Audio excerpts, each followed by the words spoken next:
The Canadian Grand Prix has an unusual role in the F1 season this year, and not just because strange calendar disruptions mean we're only getting to round 5 by the end of May. What happens in Montreal this weekend should be critical for setting up several on-track battles through a crucial stage of the season, and answer some key off-track questions too. After just one F1 race in 7 weeks, Canada marks the start of 7 in 10. It's time for teams to start building momentum and for a narrative to actually form, so here are 7 things we need to know from Montreal. Having been beaten competitively for the first time this season in the Miami sprint race by McLaren, Mercedes was then just one strategic decision away from losing the Grand Prix too. Its perfect start to the season was disrupted, and the runaway favourite for both championships looks vulnerable. But will it move the goalposts again in Canada? A tougher Miami was partly to be expected, given McLaren, Ferrari and Red Bull all brought major upgrade packages there. But part 2 of the opening salvo in the development war will come in Canada, where Mercedes will bring its first real upgrades of 2026. In the early races, it wasn't just Mercedes' engine that was praised for its potency.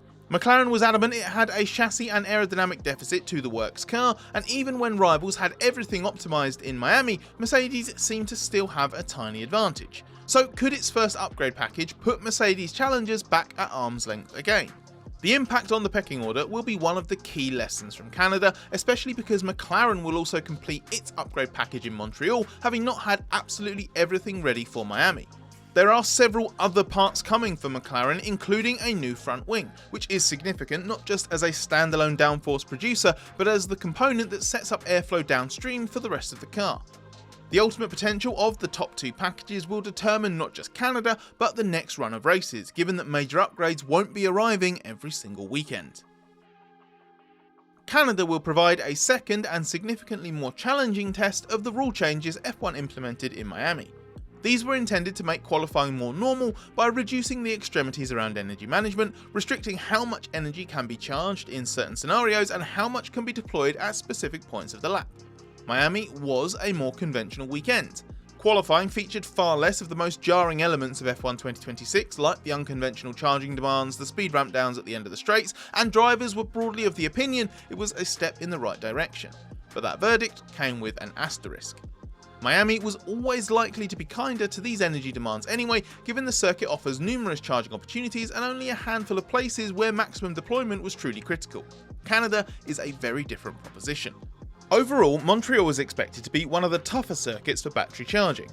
It's not in the absolute top bracket, but it is one of the most severe in the FIA's own effective rankings for how much of a charging restriction must be imposed. And as was exposed at the last race, what has been changed only fiddles around the edges of energy management. It doesn't change the complexity of running the engines themselves and how the drivers must manage state of charge and throttle positions with precision for the start of their qualifying laps. Williams boss James Vowles says it's far too much that we're asking the drivers to do to ensure their batteries are perfectly poised, and Canada will give a better indication of what a more severe version of that problem looks like. Today's video is brought to you by the Armour All Podium Series, a premium line of car cleaning, detailing and air freshening products made in collaboration between Armour All and Oracle Red Bull Racing. Engineered with precision and expertise featuring SiO2 based hybrid ceramic technology, the Armour All Podium Series products are formulated to meet the elite performance standards of Oracle Red Bull Racing, so you can achieve podium worthy results on your vehicle at home. Fans of the race have had a chance to try the Armour All Podium Series products on their cars, and they said the results are incredible. From the tyre shine to the interior detailer and spray wax, this line has everything you need to clean and detail your vehicle like the Oracle Red Bull Racing team. The Armour All Podium Series is available now online and in store. Find out where to buy and more information at armourallpodiumseries.com. The Armour All Podium Series, the world's most elite car care. Behind the 2 Mercedes teams, Red Bull has rapidly re-established itself as part of the lead group, and in Miami appeared to have pulled level with Ferrari. This was despite Ferrari bringing its own major upgrades and its ultimate pace looking promising. But Ferrari gradually slid back in the race yet again, and having started the year with what some considered the best chassis, that's cause for at least mild concern. Canada will help us understand whether this part of the pecking order was particularly influenced in Miami by factors like track layout, weather and team optimization. As much as it would be a massive boost for Red Bull to confirm itself as third best team or close to it, Ferrari risks slipping back from best of the rest status at the very first significant upgrade cycle. However, if Ferrari tidies up its issues and prove it's genuinely taken a step, Canada could produce the inverse of recent years. This circuit has not brought out the best of either the car or the team's operations in recent years, so Ferrari is without a Canada podium since 2022. If it's outside the top 3 again, and even worse behind Red Bull, that would be a clear blow. The picture back in pre-season testing and the opening round in Australia suggested F1's rules overhaul would split most of the grid into a very clear Class A and Class B, with Aston Martin and Cadillac then in their own group right at the very back. Red Bull's fluctuating form then made the upper midfield divide a little murky at times, especially in China and Japan, but its resurgence in Miami emphatically re-established the Big Four. Interestingly though, Alpine has very solidly established itself between what would have been Class A and Class B, almost equidistant from the leading teams and those aiming to score some points. It is on its own, almost as a one-team midfield. This was helped by a substantial upgrade package in Miami, as well as improved operations across both cars, including a lighter chassis for Franco Colapinto. It's no coincidence that this helped Colapinto have his best ever Alpine weekend and get the team to score points for both cars in a race weekend for the first time in 18 months. But Alpine is very aware that its Miami position was potentially flattered by others bringing little or nothing in terms of upgrades to move the needle. Beyond seeing how well the Alpine package works with another circuit layout in Canada, the key question is how much significant upgrades from midfielders like Racing Bull's Haas and Audi could close the gap. It will clarify whether the midfield team fight is really one to be 6th best, and whether Alpine can reliably annex the final spots in the top 10 consistently. Audi's reliability record has been extremely poor so far this season, and it was in all sorts of bother in Miami, even with a month to get ready for that race. Some issues appear mechanical or engine related, but operationally there also seems to have been some finger trouble in the garage and, for lack of a better phrase, sloppy work that needs to improve, because there is actually a really quick car here. Arguably it's the fastest midfielder outside of Alpine, one that should be capable of fighting for points every single weekend. Qualifying performances bear that out, but its return on the potential has been incredibly poor. The core problem is stark, and Audi has failed to take the start in half of the 4 Grand Prix and 2 sprint races this season. There are fundamental architectural limitations with the engine, as a very large turbo appears to affect starts in particular, but those are separate issues from why the car keeps breaking down.